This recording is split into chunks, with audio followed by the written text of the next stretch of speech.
Good evening.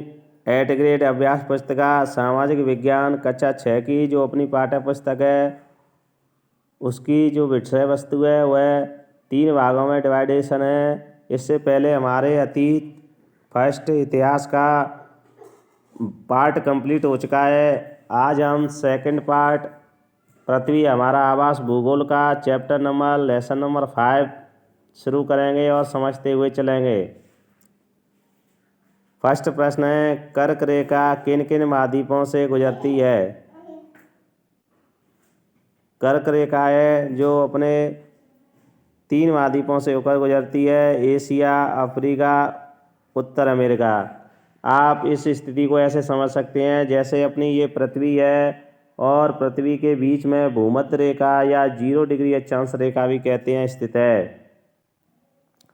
और जो भूमध्य रेखा से उत्तर का भाग है उत्तरी गोलार्ध है और दक्षिण का भाग दक्षिणी गोलार्ध कहलाता है।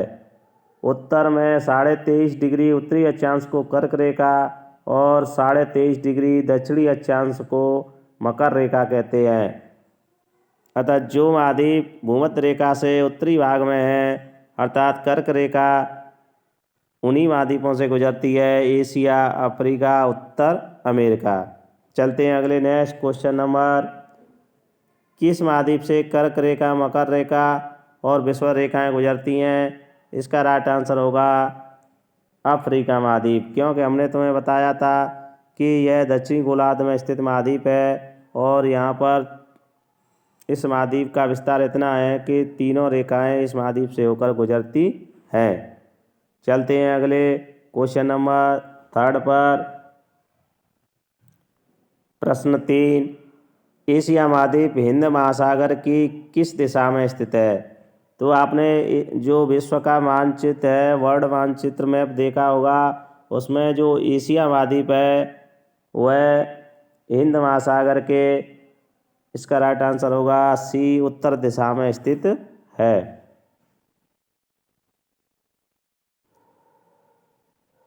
क्वेश्चन नंबर 4, सबसे छोटा महाद्वीप है? A Asia, B Africa, C उत्तर अमेरिका और डी इसका सही आंसर है ऑस्ट्रेलिया में। चलते हैं अगले क्वेश्चन नंबर 5, जीवन के लिए आवश्यक तत्व कहाँ पाए जाते हैं, उनके नाम लिखिए। इसका आंसर हम लिखेंगे, जीवन के लिए जो आवश्यक तत्व हैं वह पृथ्वी पर पाए जाते हैं, जो निम्न है भूमि, जल, हवा। चलते हैं अगले क्वेश्चन नंबर 6, पृथ्वी की सतह को किन 2 मुख्य भागों में बांटा गया है? तो पृथ्वी की जो सतह है उसे 2 मुख्य भागों में बांटा गया है, महाद्वीप और महासागरीय बेसिन। आप महाद्वीप ऐसे भी लिख सकते हैं, महाद्वीप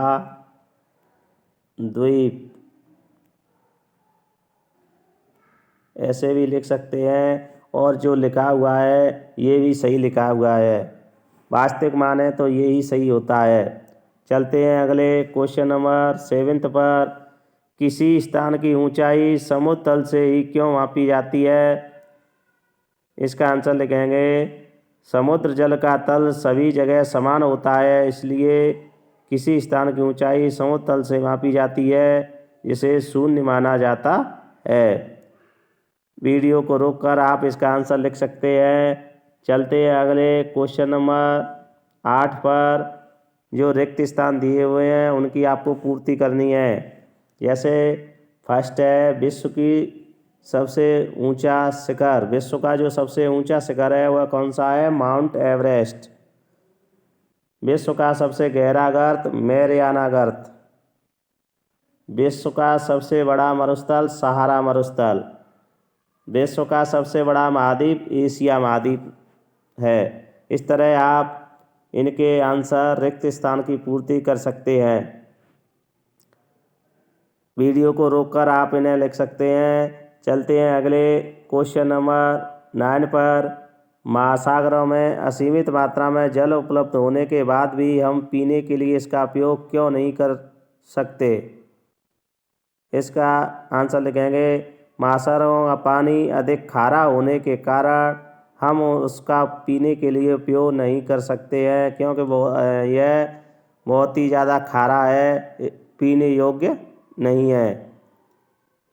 खारे पानी को पीने में परेशानी होती है, नहीं स्वाद होता है, स्वास्थ्य के लिए भी हानिकारक है, इसलिए हम इसे पी नहीं सकते क्योंकि यह खारा होता है। चलते हैं अगले क्वेश्चन नंबर 10।